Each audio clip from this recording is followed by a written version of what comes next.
Welcome back to You Loving Life. I hope you're loving your life, and if you're not, let's work on that, okay? Because now is time to change whatever it is you don't like about your life, and I hope that these readings are helpful in that way.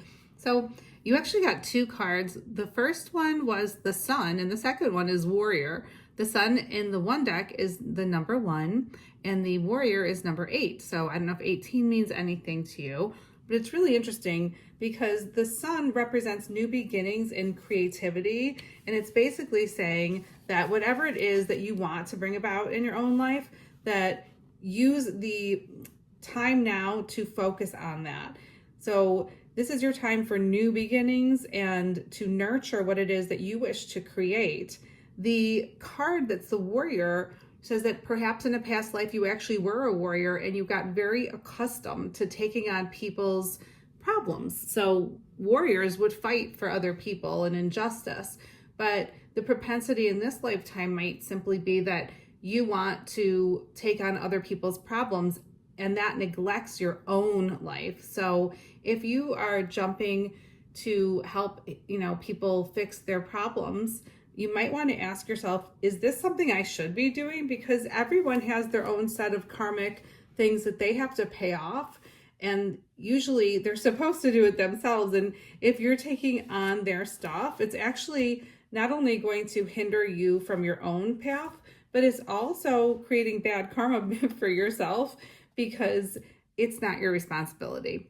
So of course we help people. If there's a door, we open it. If someone needs to, vent to you once in a while, you can listen, but you have to know when to balance it. Like if it's becoming too much and you're constantly fixing something in a person's life, then that could also be causing you to not be able to focus on your own. It might be blocking your creative projects. You might be feeling stifled.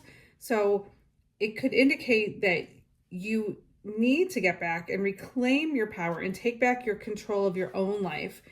Now, you also could have the propensity to focus on the clouds. Let's say you're opening a new business or you started a new job. And instead of seeing the positive and being grateful for things around you, you might see a little difficulty here, a little darkness there, and then you focus on those things more. So it's much better to look at the good things. And yes, we have to tackle the problems. We don't ignore things or they just grow in a really bad way, right?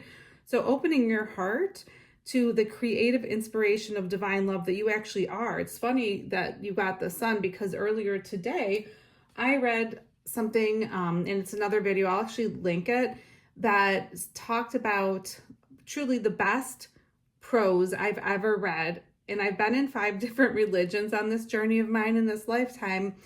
And it was the best definition or prose about who God is. And God, it was God speaking, let's say, and it was saying that God said his hearts are the sun's.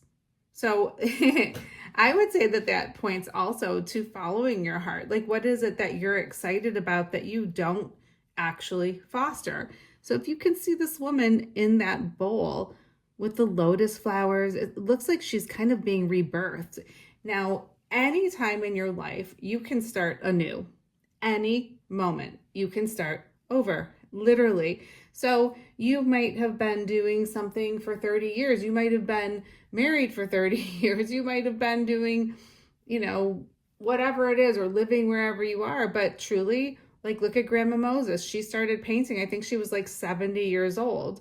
So that is a reminder that you can rebirth yourself.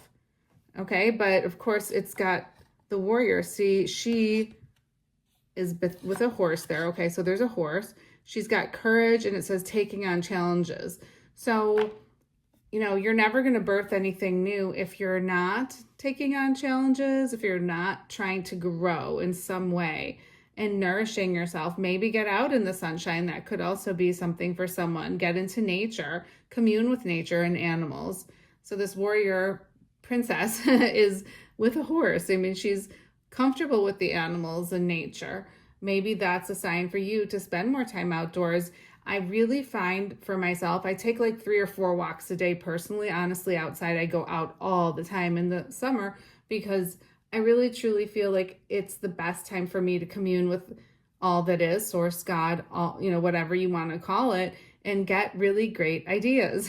And they just kind of flow when you're out in nature. So wherever you can go and spend some quiet time, contemplative contemplation time, and ask yourself the questions like, if I could fantasize anything and do anything, or be anything or anywhere, what would it be? What would I be doing? And again, being in nature is just, there's something really sacred about it because it's so natural. The root word of nature, right? Natural. And it feels so good just to be under the sunshine and to be nurturing yourself. No interruptions, no cell phones. Like, take it with you in case of an emergency. I do, but I don't talk to people. I don't listen to things. Typically, I'm just walking and being, really. And that's, I think, when the answers come. So here we go again. You've got you paying attention to you, pretty much focusing on what it is that you're excited about, recalling and remembering that you can rebirth yourself at any moment. That woman rebirthing herself, it looks like she's kind of coming out of the water. It's like a new thing. She's not a baby, right? I mean, it's any moment of your life. You can start something new at any moment. And remember that, yes, it's great to help people, but truly your own path is what you're here for. And of course, if you're a parent, I always say your kids come first, but otherwise you just need to take care of your own business. And if you are overdoing for others, I can tell you it is incredible how much energy you will get back when you stop doing things that you shouldn't be doing in the first place for other people who can take care of themselves. So consider these words.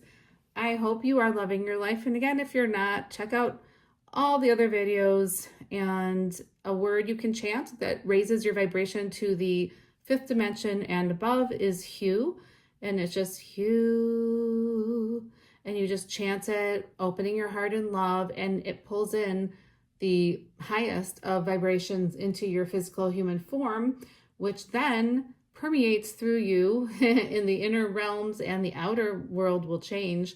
And the more you do it, the more you'll see results. So give it a try if you want. It's like Om, but higher, and a higher vibration than Om even. All right, I love you guys, and I hope you have a beautiful day. And this, again, is a timeless message. So whenever you're hearing it is perfect. Lots of love.